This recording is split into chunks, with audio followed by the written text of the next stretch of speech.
bom dia. A vitória é sempre reservada aos que lutam. A perda é para os que se omitem. A derrota é para os que desistem. Mossoró experimentou há poucos dias um dos mais belos e marcantes exemplos de cidadania. Os professores, com o apoio de todos os profissionais da educação, foram nas ruas para mostrar a todos e a todas que a conquista se constrói com sacrifício. E para se conseguir o reconhecimento, muitas vezes é necessário superar a desconfiança, a incerteza, os vilipêndios, os maus tratos, a incompreensão e até mesmo a falta de sensibilidade e de educação. Mas valeu a pena, porque, como disse Fernando Pessoa, sempre vale a pena quando a alma não é pequena. Nós não nos apequenhamos, não nos diminuímos, não fraquejamos. Se voltamos um passo atrás, foi para darmos dois adiante.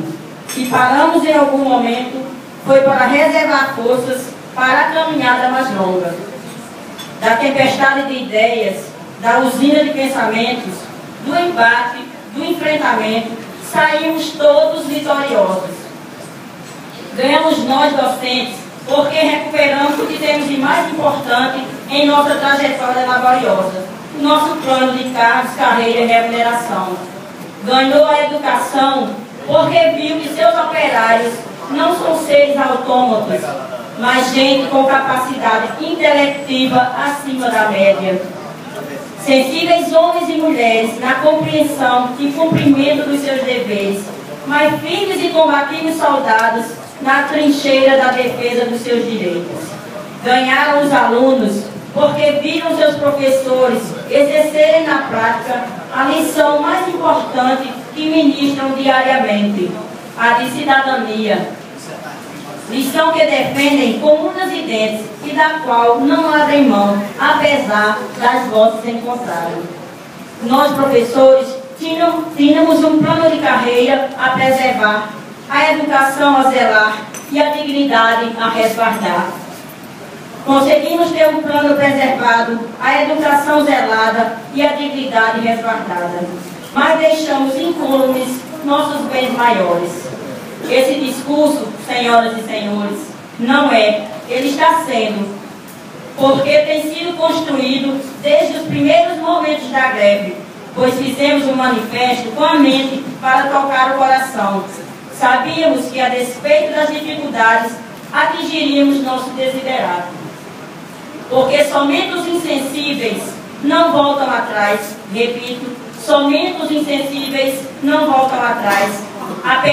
Apenas os desprovidos de bom senso e tomados por dissonância cognitiva não perceberiam que era preciso retroceder.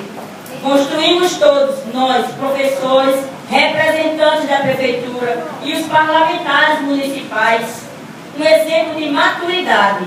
Isso somente foi possível porque negociamos com a razão e não nos deixamos cair na fogueira das vaidades. Para todos, ficou a certeza de que nosso ideal maior, nosso sonho não é só sonhado, nosso discurso não é só figura de retórica. Decidimos ressaltar, nesse momento, o gesto de grandeza de todos os que estavam envolvidos na questão, mas, e sobretudo, da ênfase de forma veemente à luta dos trabalhadores e trabalhadoras da educação. Eles e elas são, ao lado dos estudantes, o patrimônio da educação. A todos e a cada um o nosso reconhecimento. São profissionais não apenas tecnicamente capazes, mas socialmente responsáveis e pedagogicamente tenazes. O calendário de pagamento dos dias não trabalhados em virtude da greve é uma demonstração inequívoca de que a responsabilidade é razão de ser dos nossos professores e professoras. A Câmara Municipal, nosso obrigado por entender que a educação está acima de posições ideológicas e preferências partidárias. Esperamos que essa postura madura do Legislativo moçoroense seja uma constante na sua que os vereadores sigam agindo nesse sentido, que primem pela clareza em suas ações e pela coerência em suas atitudes. O agradecimento maior, no entanto, é feito à própria educação, já que é ela a força motriz da sociedade, conforme podemos retirar do pensamento do emérito e exímio educador Paulo Freire, que aduz que se a educação sozinha não pode transformar a sociedade, sem ela tampouco a sociedade muda.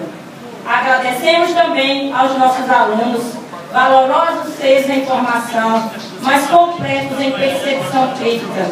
Eles sempre entenderam que sem suor e às vezes sem lágrimas, não há como se construir uma solidária, plural e fraterna, mas sobretudo sociedade socialmente justa e verdadeiramente democrática.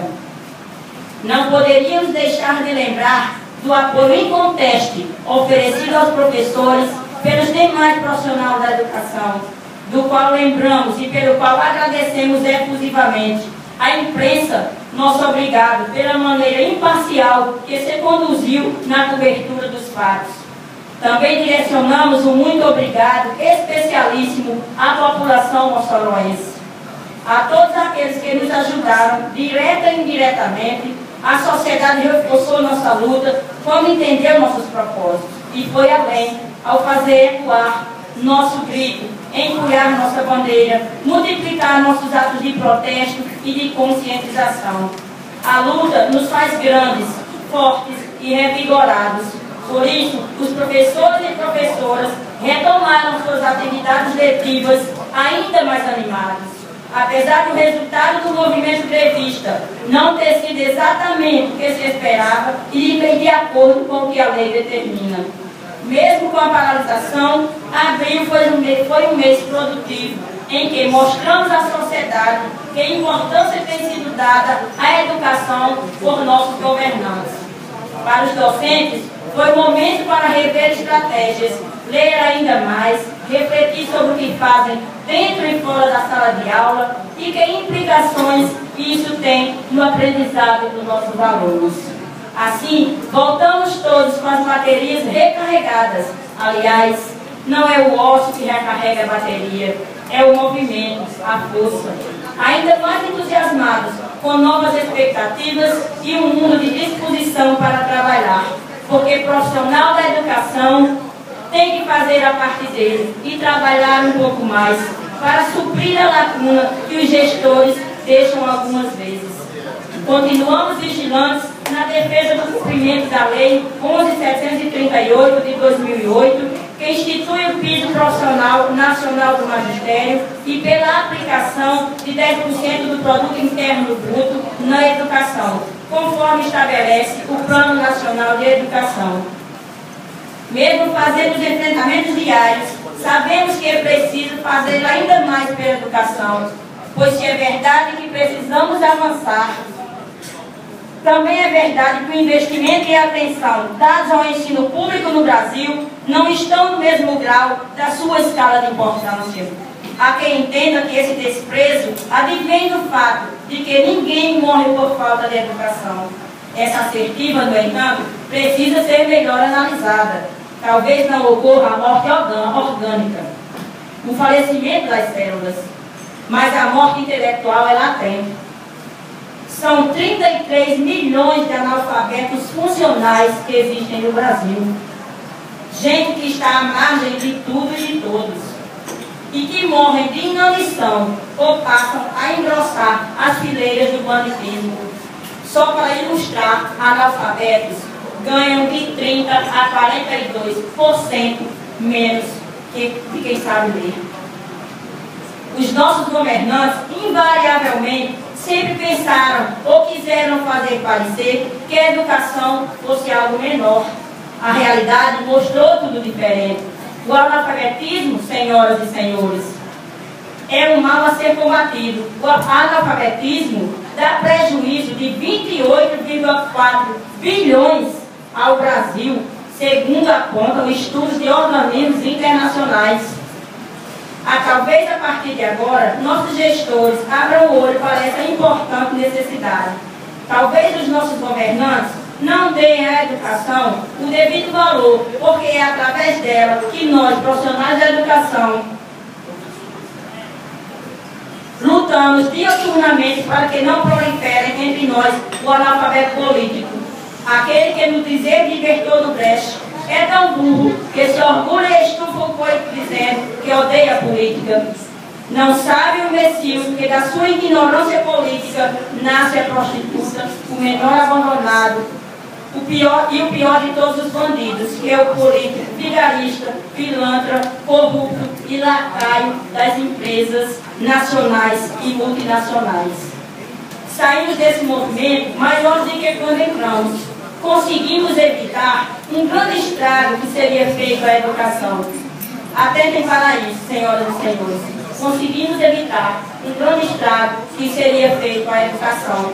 Encerramos nossas palavras, renovando nossa esperança, fazendo um alerta e reforçando o pedido que atos arbitrários não voltem a se repetir, que não se desconstrua o que está feito, perfeito e acabado, para que nossos esforços sejam canalizados para melhorar o que temos e para aperfeiçoar o que fazemos. Estaremos sempre vigilantes para que não se destruam patrimônios, sejam eles morais, físicos ou imateriais. A educação é a arma mais poderosa que temos para mudar o mundo, nos alerta Nelson Mandela. Ou como dizem os ingleses, ela é a melhor ferramenta que temos no combate à pobreza. Senhoras e senhores, nosso passado é de glória, nosso presente é de luta, nosso futuro é vigilância. Muito obrigada.